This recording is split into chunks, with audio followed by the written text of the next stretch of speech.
ఇప్పుడు ఇక్కడ మనం చూస్తున్నట్లయితే ఇక్కడ ఏంటిది? గ్యాదరింగ్ అనుకున్నాం. ఇది సమాజము. దీన్ని ఏమనుకున్నా? దీన్ని సమాజము. సమాజం. ఓకేనా? ఇందులో రాయడానికి సరిగ్గా రాదు, ఏదో అడ్జస్ట్ అయిపోతుంది. తర్వాత ఇప్పుడు ఈ సమాజంలోనికి చాలా మంది వస్తుంటారు. అయితే ఇప్పుడు ఇక్కడ ఏంటంటే సంఘం ఉంది. ఎవరిది? దేవుని సంఘం ఉంది. ఇప్పుడు సమాజంలోనికి రావటం, సమాజంగా కూడుకోవడం, లేదా దేవుని సంఘములోనికి రావటం, దేవుని సంఘములో ఉండటం రెండు వేరు వేరా ఒకటేనా? ఎంత ఉంది వ్యత్యాసం? చాలా ఉంటుంది. ఎట్లా? ఇప్పుడు ఇళ్ళకి పోవాలంటే ఏం కావాలి? బైబుల్ పట్టుకోవాలా, తెల్ల బట్టలు వేయాలా, పాస్టర్ గారు వందనాలు అనుకుంటూ పోయి వచ్చి కూర్చోవచ్చు. హ్యాపీగా వచ్చి కూర్చోవచ్చు. హల్లెలూయా పాటలు పాడవచ్చు. అంతే. ఏమైనా ఉంటే కానుకేయాలి, ఏమైనా ప్రేమ భాష ప్రార్థన చేయించుకోవాలి, వెళ్ళిపోవాలి కదా. మేము పెద్ద ఇంకా ఇక్కడ ఏం పెద్ద రిస్క్ ఉండదు. కానీ ఇప్పుడు ఇందులో నుంచి ఇక్కడికి రావాలంటే ఎక్కడికి?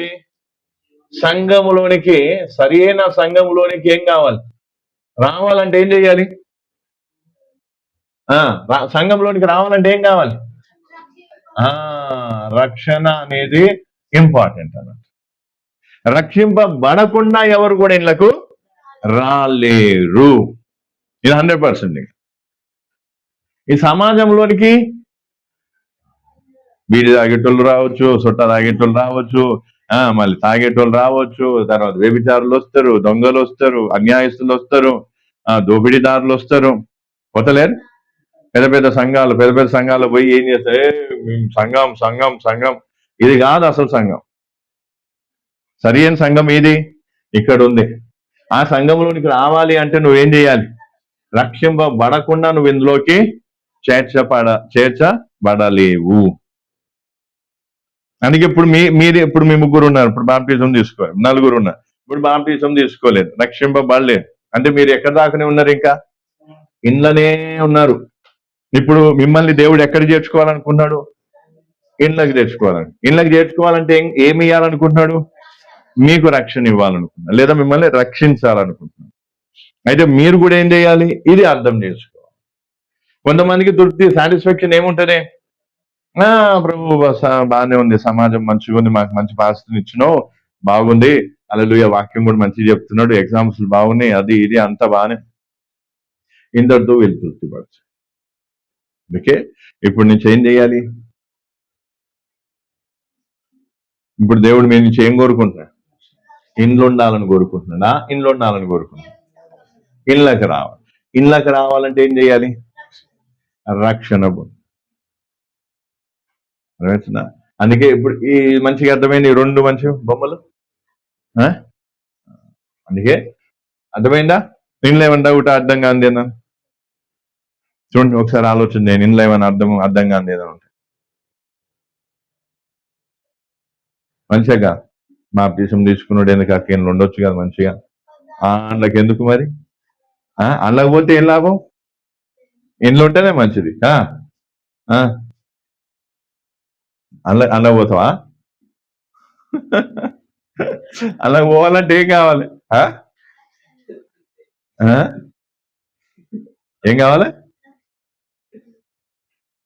అందుకే ఇది మంచిగా అర్థం చేసుకోవాలి. పాయింట్ ఇంకేదైనా అర్థం కాకపోతే అడగండి.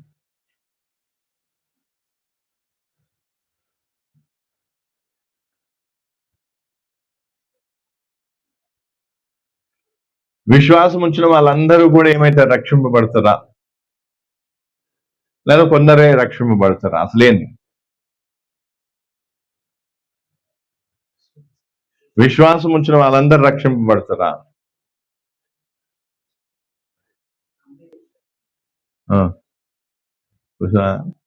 చెప్పు, ఎర్రర్ వచ్చింది.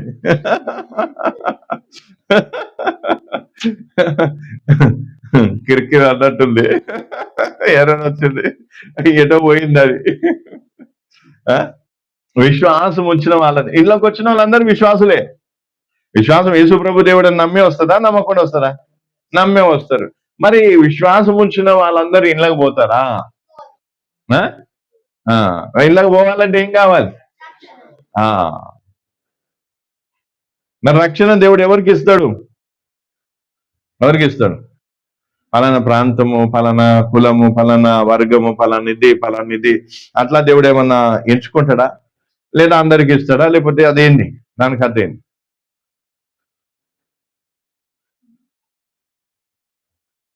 ఇప్పుడు ఇదైతే అర్థమైందా? మంచిగా డౌట్ క్లియర్ చేసుకొని మళ్ళీ తర్వాత 2 సంఘాలు అని చెప్పొద్దు. 2 సంఘాలు కాదు. ఎన్ని సంఘాలు? ఒకటే సంఘం. ఇది సంఘం కాదు. ఇదేంటిది? సమాజం. అంటే సమాజంగా కూడుకోవడం, ఒక గ్యాదరింగ్ అన్నట్టు. ఇప్పుడు ఈ గ్యాదరింగ్ లో ఎవరెవరు రావచ్చు? అన్ని విధాల వారు రావచ్చు, వస్తారు, పోతారు. కానీ ఇందులో నుంచి ఎందులోకి పోవాలి? దేవుని సంఘంలోనికి వెళ్ళాలంటే, చేర్చబడాలంటే ఖచ్చితంగా ఏమై ఉండాలి? రక్షింపబడి ఉండాలి. బాప్టిజం తీసుకొని రక్షింపబడిన వాళ్ళు ఖచ్చితంగా బాప్టిజం తీసుకుని అది రెండో విషయం. ఇప్పుడు ఇది అర్థమైందా? ఇప్పుడు నెక్స్ట్ లెవెల్కి పోదాం. ఇందులో ఏమైనా అర్థం కాకపోతే అడుగు. 2 నిమిషాలు కాదు, 2 సెకండ్స్ ఆలోచన చేయి.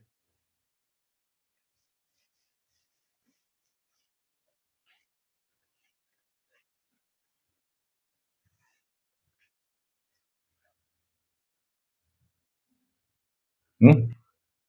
2 సెకండ్స్ ఆలోచన చేయండి. ఏమన్నా అర్థం కాదు ఏమంటే ఇది మంచిగా అడగాల. ఇది కాకపోతే ఇదేంటి, ఇది కాకపోతే ఇదేంటి, ఇది కాకపోతే ఇదేంటి అడిగి తెలుసుకోవాలి. ఎందుకంటే రేపు మీరు కూడా ఏం కావాలి, వేరే వాళ్ళకి చెప్పేటట్టున్నారు. మీరు ఇప్పుడు ఇంతసేపు ఇంత టైం తీసుకొని మీకు నేర్పిస్తున్నా, అది మీరు నేర్చుకొని ఇతరులకు కూడా ఏం కావాలి, చెప్పేటట్టున్నారు. చెప్పకపోతే ఏం లాభం నేర్చుకొని? దేవుడు అడుగుతాడు, లెక్క అడుగుతాడు. నీకు అంత ఓపికతో నా దాసు నీకు నేర్పించినప్పుడు నువ్వు ఎవరికి ఎంతమందికి చెప్పినావు, అసలు ఏంది సంగతి అని ఏం కావాలి? ఏమమ్మా, ఇంటికి పోయి నాకేం చేయాలి? మమ్మీకి చెప్పాలా, డాడీకి చెప్పాలా, అక్కకి చెప్పాలా, ఇంకెవరు ఉంటే చెప్పి ఏం చేయాలి? ఇదిగో రక్షణ అంటే ఇట్లుంటది, ఇది కాదు, ఇది కాదు, ఈ విషయాలు వాళ్ళకి ఏం చేయాలి? అవకాశం దొరికినప్పుడల్లా వాళ్ళకి ఏం చేయాలి? అన్నం తినేటప్పుడు కూడా చెప్పాలా, మమ్మీ ఈ రోజు వాక్యం ఇట్లా వచ్చింది, నాన్న ఇట్లా వచ్చింది, అలా చెప్పాలి. చెప్తే వాళ్ళకు కూడా ఏమవుతుంది? మనం ఏం చేస్తాం? దానికి బదులు ఏం చేస్తాం? ఏం శ్రావణ్ భయ్?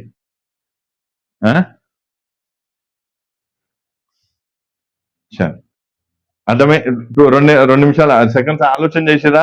అర్థమైందా మంచిగా? సంఘం ఎంత ఉంది? ఎన్ని ఉన్నాయి సంఘాలు? ఒకటే సంఘం. ఇది గ్యాదరింగ్ అంటారు. దీని ఏమంటారు? గ్యాదరింగ్ లేదా సమాజంగా కూడుకోవడం. సమాజంగా కూడుకోవడానికి అందరు రావచ్చు. యేసుప్రభు నమ్మిన వాళ్ళందరూ రావచ్చు, బైబిల్ పట్టుకొని వచ్చేయచ్చు. కానీ సరైన సంఘంలోకి వెళ్ళాలంటే ఏం కావాలి?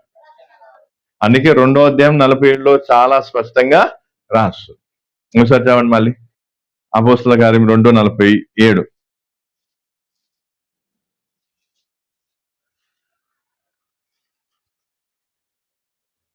ఆనందంతోను నిష్కపటమైన హృదయంతోను ఆహారం పుచ్చుకొనుచున్నది మరియు ప్రభువు రక్షణ పొందుచున్న వారిని అనుదినము వారితో చేర్చుచున్నది. రక్షణ పొందుచున్న వారందరూ కూడా ఏమైతున్నారు? ఎందులోకి చేర్చబడుతున్నారు? అది మీరు మంచిగా అర్థం చేసుకున్నారు.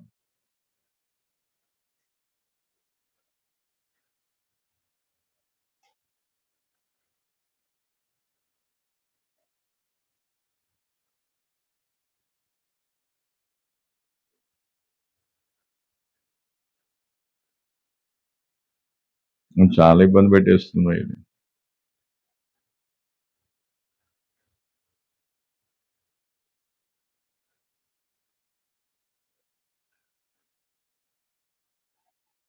చాలా ఇబ్బంది పెట్టేస్తుంది, బాగా స్లో ఉంది. ఇంకా స్పీడ్ ఉంటుందేమో అని దీన్ని పట్టుకున్నాను.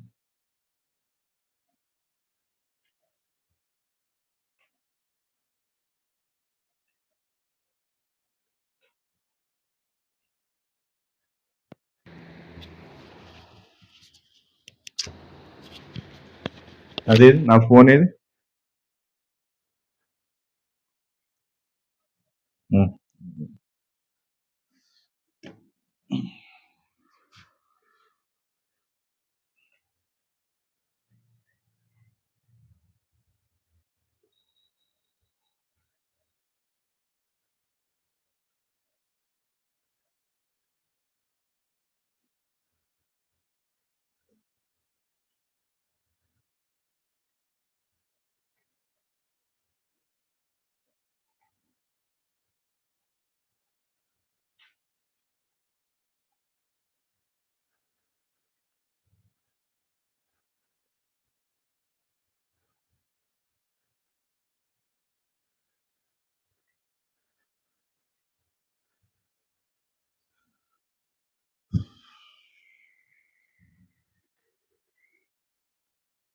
చలో, ఇప్పుడు దీన్ని కొంతవరకు మనం ఏం చేసుకున్నాం, అర్థం చేసుకున్నాం.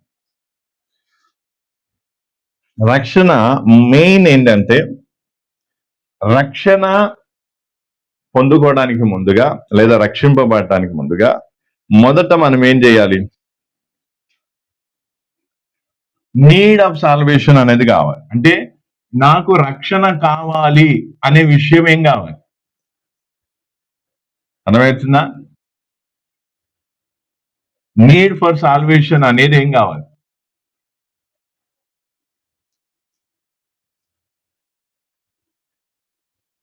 ఫస్ట్ది మనం చూస్తున్నట్లయితే ఫస్ట్ ఏం కావాలి? Need for salvation. ఏంటిది అంటే అర్థం ఏంటిది? రక్షణ నాకు కావాలి అనే అవగాహనకు ఒక వ్యక్తి రావాలి. ఒకవేళ రక్షణ కావాలనే అవగాహన రాకపోతే ఆ వ్యక్తి రక్షింపబడటానికి అవకాశం ఏముంది? లేదు.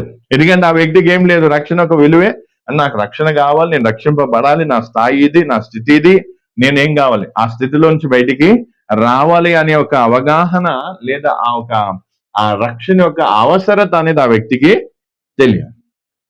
అందుకే ఇప్పుడు చాలా మంది చర్చిల్లో ఏం చేస్తా, చర్చిల్లో చాలా మంది ఏం చేస్తా, దేని అవసరం? శరీరపరమైన నీడ్స్, ఫిజికల్ నీడ్స్ ని వాళ్ళు ఏం చేస్తారు, చెప్తారు. అంటే బాబు నీకు రక్షణ అవసరం ఉంది అని చెప్పడానికి బదులుగా ఏం చెప్తారు? శరీరపరమైన నీడ్స్ అంటే ఏం చేస్తారు? నీకు ఒక కారు కావాలి, నీకు ఒక బంగ్లా కావాలి, నీ పిల్లలకు భవిష్యత్తు కావాలి, నీకు ఆరోగ్యం కావాలి, నీకు ఇది కావాలి, నీకు అది కావాలంటే ఏ నీడ్స్ మీద ఫోకస్ పెడుతున్నా? అందుకే చాలా మంది ఏం చేస్తున్నారు, చర్చికి పోయినా కూడా వాళ్ళు రక్షణను కోరకుండా శరీరపరమైన వస్తువులను కోరుతున్నారు. అంటే ఒక ఇల్లు కావాలి, ఒక బంగ్లా కావాలి, ఒక కారు కావాలి, పలాందిది కావాలి, పలాంది కావాలి, పలాందిది కావాలి, ఇదే చెప్తా ఉంటాం. కానీ వాస్తవానికి ఏం కావాలి? సంఘానికి సమాజంలోకి వస్తున్న వారికి, సంఘానికి వస్తున్న వారికి ఏం తెలియాలి? రక్షణ యొక్క అవసరత వారికి తెలిసేటట్టుగా వాక్యం చెప్పాలి. అప్పుడే వారికి రక్షణ అవసరం అంటే ఏందో, రక్షణ యొక్క నీడ్ ఏంటిదో వాళ్ళకేమైంది అర్థమవుతుందా? అయితే ఇప్పుడు ఈ ఫిజికల్ నీడ్స్ ఏవైతే ఉన్నాయో, శరీరపరమైన అవసరాలు ఏవైతే ఉన్నాయో, ఆ అవసరాలను ఎవరు తీరుస్తారు? దేవుడు సకాలంలో తీరుస్తారని వాగ్దానం చేశారు. ఆ వాగ్దానాన్ని నమ్మి ఏం చేయాలి? ప్రభువా, నా శరీర అవసరాలను తీర్చడానికి నువ్వు ఉన్నావు, నీ వాగ్దానాన్ని నేను నమ్ముతున్నాను, కానీ దానికంటే శరీరపరమైన అవసరాల కంటే ఎక్కువగా నాకు ఏం కావాలి? రక్షణగా, నా ఆత్మ రక్షింపబడాలి, నా స్థితి ఇది, నా గతి ఇది, నేను సరిగ్గా లేని నాయన, నాకు పాపము నుండి, లోకము నుండి, శాపము నుండి, సాధారణ శక్తుల నుంచి నాకేం కావాలి? రక్షణ కావాలి. ఇది ముఖ్యం. అర్థమైందా? పాయింట్ అర్థమైందా? అందుకే చాలా మంది ఏం చేస్తారు, దేనికి ప్రాధాన్యత? శరీరపరమైన అవసరం. శరీరపరమైన అవసరాలకు ప్రాధాన్యతనిచ్చే వారు ఎన్నడూ కూడా ఏం చేయలేరు? రక్షింపబడరు, పడలేరు. ఎందుకంటే వారికి ఏం లేదు, రక్షణ యొక్క విలువ వారికి తెలియదు. యేసు ప్రభు ఏం చేయడానికి వచ్చాడు? మనల్ని రక్షించడానికి వచ్చాడా? మన శరీర అవసరాలను తీర్చడానికి వచ్చాడా? మనకు రక్షణ ఇవ్వటానికి దేవుడు ఏం చేశాడు? యేసు ప్రభు తన ప్రాణాన్ని పెట్టాల్సి వచ్చింది. కానీ విలువైన రక్షణను కోరటానికి బదులుగా ఈ రోజుల్లో చాలా మంది ఏం కోరుతూ ఉంటారు? శరీరపరమైన అవసరం.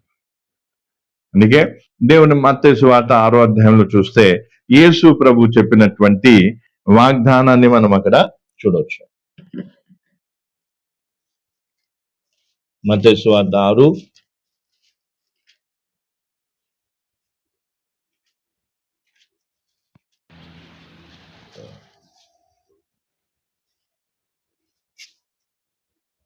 8వ వచనం, 6:8 తర్వాత 32, 33 వచనాలు. మత్తయి సువార్త 6:8 తర్వాత 32, 33 వచనాలు. మీరు వారి వలె ఉండకుడి, మీరు మీ తండ్రిని అడగక మునిపే మీకు అక్కరగానున్నవేవో మీకు అక్కరగా ఉన్నవి అంటే మీ నీడ్స్ ఏంటో ఎవరికి తెలుసు? ఆయనకు తెలియను. దేవునికి తెలుసు. తర్వాత ఏమంటున్నాడు కింద 32, 31, 32, 33. కాబట్టి ఏమి తిందుమో, ఏమి త్రాగుదుమో, ఏమి ధరించుకుందుమో అని చింతింపకుడి. అన్యజనులు వీటన్నిటిని విషయమై విచారింతురు. ఇవన్నీ మీకు కావాలనని మీ పరలోక తండ్రికి తెలియను. కాబట్టి మీరు ఆయన రాజ్యమును నీతిని మొదట వెతుకుడి, అప్పుడు అవన్నీ మీకు అనుగ్రహింపబడును. అవన్నీ కూడా మీకు అంటే మీ ఫిజికల్ నీడ్స్ ఏమైతాయి? అనుగ్రహింపబడతాయి. ఎప్పుడు మొదట ఆయన రాజ్యమును ఆయన నీతిని వెతికినాం. ఇంకొకటి ఏంటిది? నా అక్కరలన్నీ నా దేవునికి తెలుసు. నేను అడగక ముందే నా దేవునికి తెలుసు, కాబట్టి నేను అడగకుండానే దేవుడు నాకు నా శరీరపరమైన అవసరాలు తీరుస్తాడు అనే నమ్మకం కలిగి, విశ్వాసం కలిగి మనం ఈ శరీరపరమైన నీడ్స్ ఏం చేయాలి? దాని గురించిన చింత ఇప్పుడు దీని గురించిన చింత మానుకుంటే దేని గురించిన చింత వస్తుంది? రక్షణ గురించిన చింత వస్తుంది. ఈరోజు పరిస్థితి ఏంటిది? చింతల్లో దేని గురించి ఉంది? దీని గురించి చింత ఉంది కాబట్టి దీని గురించిన చింత లేదు. వాస్తవమా కాదా? దీని గురించి ఏముంది? దీని గురించి చింత ఉంది కాబట్టి దేని గురించిన చింత లేదు. సాతాను యొక్క ట్రిక్ అది. సాతాను ఏం చేస్తాడు? నీకు రక్షణ అవసరం ఉంది, నువ్వు రక్షింపబడాలి, నువ్వు రక్షింపబడకపోతే నువ్వేమైతావు? నరకానికి వెళ్ళిపోతావు. లేదా ఈ విషయాలన్నీ ఏం చేయాలి? వీటి మీద దృష్టి పెట్టకుండా నీకున్నటువంటి శరీర అవసరాల మీద దృష్టి పెట్టేటట్టు సాతాను ఏం చేస్తాను? నేను ప్రేరేపిస్తాను. చూడు, నీకు ఇది అవసరం ఉంది, నీకు అవసరం ఉంది, నీకు అవసరం ఉంది, నీ పిల్లలకి అవసరం, నీ భర్తకి అవసరం, నీ భార్యకి అవసరం, ఇది అది ఈ అవసరాలు ఆ అవసరాలు చూపించేసరికి అందరూ ఏం చేస్తారు? ఏం పెట్టుకుంటారు? మరిగే మీరు ఎప్పుడైనా చూసారా?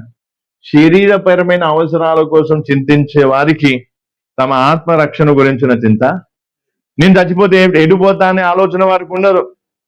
వాళ్ళు ఏం చేస్తారు? ఆ పైసల కోసం ఎంత దూరమన్నా పోతారు, లేదా వాళ్ళ అవసరాలు తీర్చుకోవడానికి ఎంత కష్టమైనా పడతారు. మరి ఇప్పుడే నా ప్రాణం పోతే, ఇప్పుడే నాకు హార్ట్ అటాక్ వచ్చి, ఇప్పుడే నేను ఏమైనా అయితే నా ఆత్మీయత పోతుంది అనే చింత వారికి. అందుకే ఫస్ట్ ఏం చేస్తా సాతాను? అర్థమవుతుందా? నీకు నీడ్ ఫర్ సాల్వేషన్ అనేది నీకు తెలియాలి. అవును, నేను రక్షింపబడాలి, నాకు రక్షణ అవసరమై ఉన్నది అనేది నీకు ఏం కావాలి? ఆ విధమైన ఆలోచన, ఆ విధమైన చింత రావాలంటే ఏం చేయాలి? శరీరపరమైన చింతలు మానాలి. అప్పుడు ఏమంటున్నారు? అప్పుడు నువ్వు ఎప్పుడైతే శరీరపరమైన చింతలు మానుతావో అప్పుడు దేవుడు ఏం చేస్తాడు నీకు? అప్పుడు నీకు అవన్నీ అనుగ్రహింపబడతాయి. అప్పుడు అవన్నీ నీకు మళ్ళీ ఒకసారి అదే చదవండి. నాకు ఎందుకు ఓపిక ఉంటలేదు, నిలబడే అంత ఓపిక. చదవండి. 31 ఫస్ట్ 8. మీరు వారి వల్ల ఉండకూడి, మీరు మీ తండ్రిని అడగక మునిపే మీకు అక్కరగానున్నవేవో ఆయనకు తెలియను.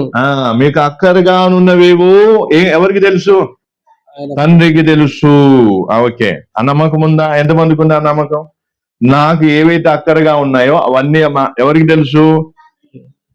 పరలోకపు తండ్రికి తెలుసు. ఉందా నమ్మకం? ఉంటే ఏం చేస్తాం? నీ అక్కరల గురించి నువ్వు చింతించు. ఎందుకంటే తండ్రి గొప్ప, బిడ్డ గొప్ప? తండ్రి గొప్ప, బిడ్డ గొప్ప? నా అక్కరలు ప్రయాసపడుతున్నానంటే